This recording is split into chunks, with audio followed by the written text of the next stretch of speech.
Hamjambo nyote. Asanteni sana kwa simu zenyu. Maswali nimeulizwa ni mengi, lakini ningelipenda kuyajibu sasa.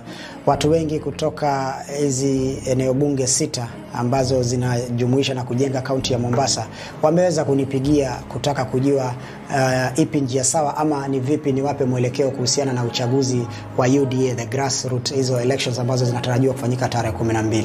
Na wengi wananiambia Mohamed Ali itakuwa vipi, hatusikii sauti yako. Leo nataka kuwaambia na kuweka mambo bayana ya kwamba team Mohamed Ali ndani ya Mombasa County, kwa wale wafuasi wangu wote wanaonipenda, wanaonisaidia katika siasa, wanaohangaika na mimi tukijaribu kujenga huu mji wetu, nataka kuwaambia tarehe 12 ya hii mwezi team Mohamed Ali haitashiriki katika uchaguzi wa UDA. Kisa na maana ni kwa sababu ya mambo ambayo yanaendelea. Katibu wa chama anataka kuibaka demokrasia ya wananchi wa Mombasa kwa kuweza kuweka watu wake vile ambavyo anataka wawe katika vyeo vyao. Katibu wa chama ameichukulia hii election kama tu formality, lakini tayari ana majina ya watu wake ambayo yatapitia mikononi mwake kwa sababu yeye ndio katibu wa chama.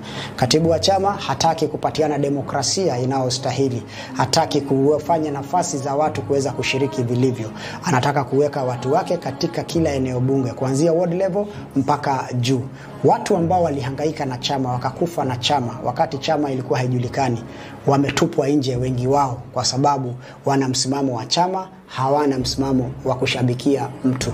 Kwa hivyo yeye anataka mtu wa kushabikia, hataki mtu wa kuuliza maswali, hataki opinions za watu, anataka kufanya vile ambavyo anataka. Kwa hivyo wewe katibu, tumeona makatibu wengi wa chama.